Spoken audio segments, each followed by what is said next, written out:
Hey, welcome to On the Homefront. I'm Jeff Dudan, and today we are tackling one of the toughest but most important conversations for entrepreneurs.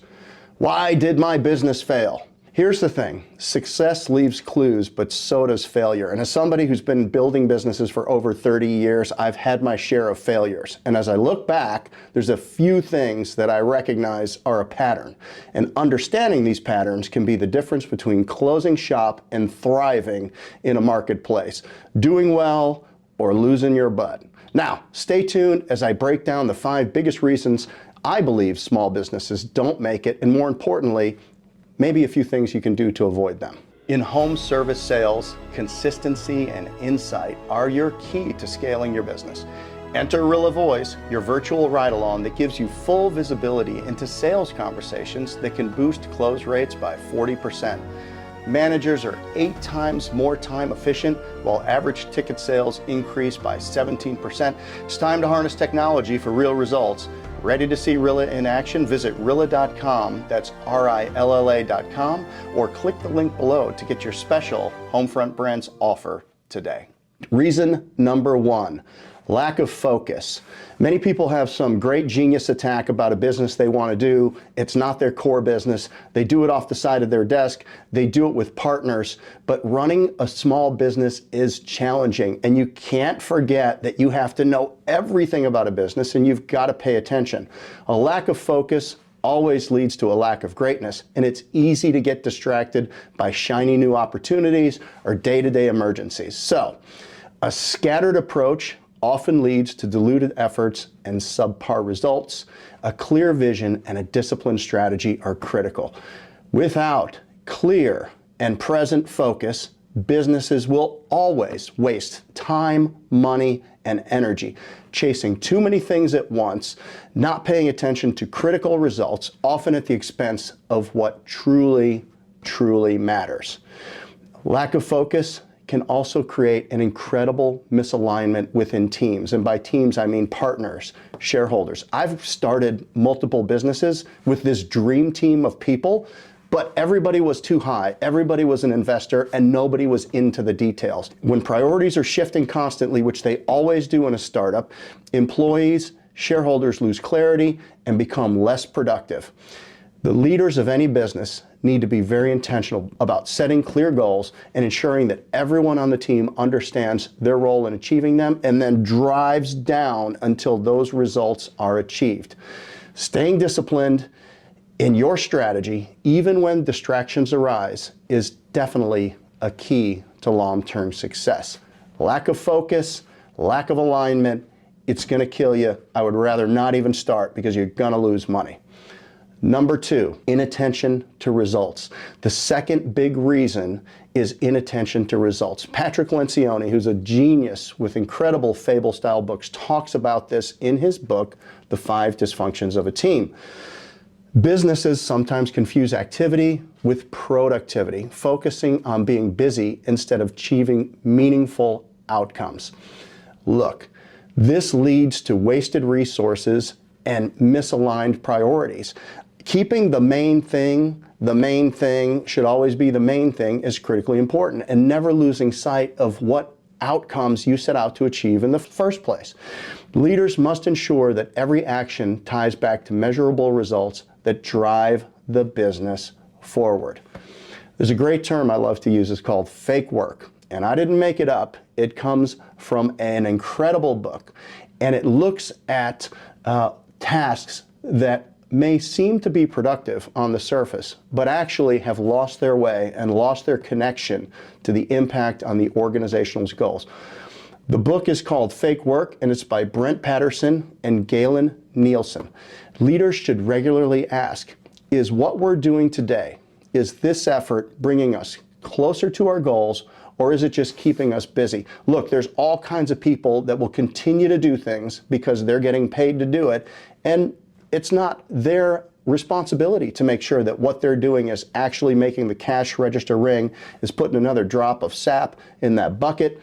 Ensuring that everything your team does is aligned with strategic outcomes is how you prevent wasted effort and how you maximize the impact in your business. Avoid fake work at all costs and make sure that you always maintain a clear view of what results matter the most. Reason number 3, we're going to borrow from Jim Collins here, the resistance to confronting brutal facts. Lack of candor, fear of conflict. Jim Collins in Good to Great emphasizes the importance of facing reality no matter how uncomfortable. Businesses that ignore hard truths, and you can get this a lot because every business starts in a scrum, sometimes there's family members involved, and it's, people are trying to be too nice. Nobody gets out of the elevator when the door opens because everybody's saying, you go first, no, you go first. Look, if you ignore the hard truths in your business, whether it's performance, declining sales, customer feedback that is clearly telling you that something is broken, or even outdated processes, you risk stagnation or even failure because you are not strong enough to address the problems in your business immediately. Success requires honesty and a willingness to address these things head on. And I understand. Sometimes it's emotional. Sometimes you like people to be happy. Sometimes you want people to be fulfilled on what you promised them. But attachments to past decisions or even a fear of change that prevent businesses from confronting the truth will kill it. You've got to create a culture where transparency, radical transparency, Ray Dalio, radical transparency is valued and difficult conversations are welcome. It feels so much better when you rip the Band-Aid off. You've got to review your key metrics and actively seek out feedback because feedback is the breakfast of champions. You've got to eat it every day from your customers, from your employees, and even if it's tough to hear, don't look away. This is how you identify and how you solve problems before they become a business-threatening crisis. Reason number 4, sacred cows, and it ties right into your inability to confront brutal facts. These untouchable aspects of a business that we believe are core, are a core competency, our core product, our core system, that aren't serving its best interest anymore because the market's moved on, your business has moved on, it's evolved. Sometimes it's a product line that you need to kill. Sometimes it's an outdated system that you need to replace, or even a longtime employee that is no longer aligned with your organization. Look, sacred cows can block innovation and progress because they're maintained out of tradition or fear of change. And those are things that will increase friction, and over time, it will make high performers leave and middle performers more mediocre than they were.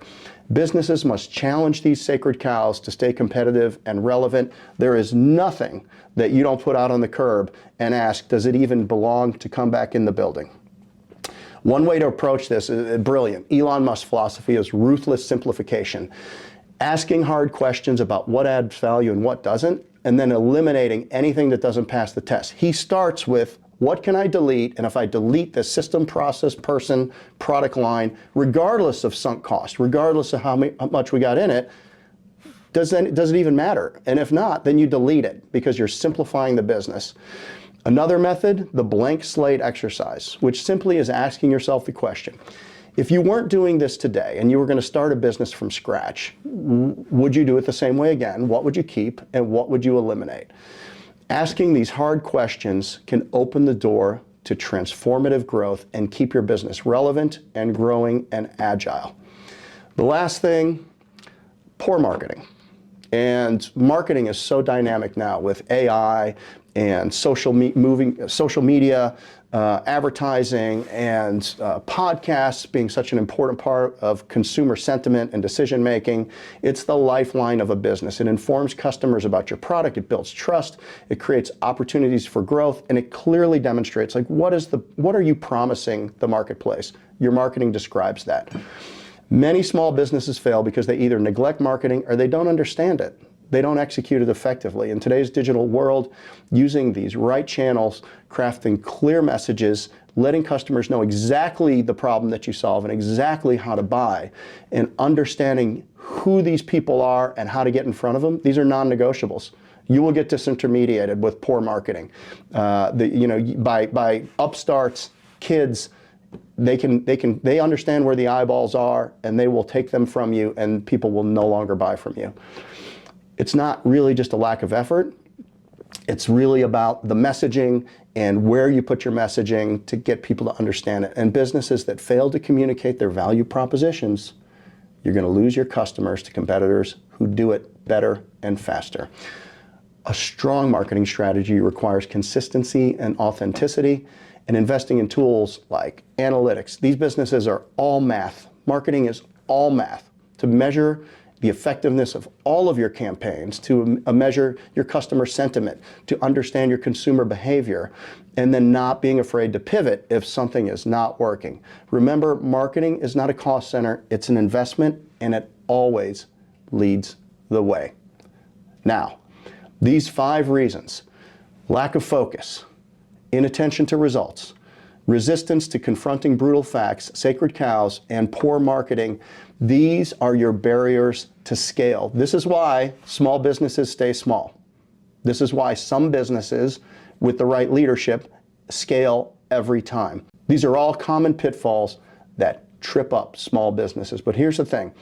Every one of these challenges can be addressed with your actions, your activities, and your behaviors, and with your intentionality and the effort to avoid them. So, if you're struggling with focus, take time to reassess your priorities and create a clear roadmap, and delete anything that is not mission critical.